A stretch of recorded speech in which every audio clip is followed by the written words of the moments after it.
அனைவருக்கும் வணக்கம். நம்ம இந்த இதில் அரசியலமைப்பில் இம்பார்ட்டனாக உள்ள 5 கொஸ்டின்ஸ் பற்றி பார்க்க போகிறோம். அதில் இந்த வாட்டி பார்க்க போகிறது பட்டய சட்டங்கள் பற்றி. இந்த பட்டய சட்டங்கள் அதிகபட்சம் பொறுத்துகளை கேட்கறதுக்கான வாய்ப்புகள் அதிகம் இருக்குது. ஒரு லைனில் இதை பார்த்துடலாம்.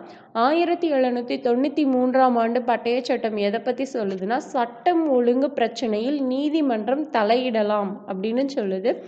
அடுத்தது 1813ஆம் ஆண்டிற்கான பட்டய சட்டம் ரொம்ப இம்பார்ட்டன்ட். இந்த பட்டய சட்டம் தான் கல்விக்காக 1,00,000 ஒதுக்குனது 1813ஆம் ஆண்டு பட்டய சட்டம்.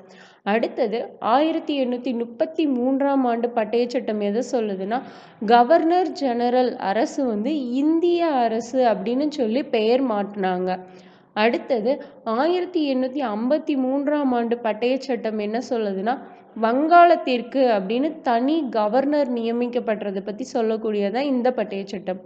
அடுத்தது 1858ஆம் ஆண்டு பட்டய சட்டம் எதை சொல்லுது அப்படின்னா, கிழக்கிந்திய கம்பெனி ஆட்சி முடிவுற்று பிரிட்டிஷ் அரசு நேரடியாகவே இந்தியாவை ஆட்சி பண்ணது தான் இந்த பட்டய சட்டம்.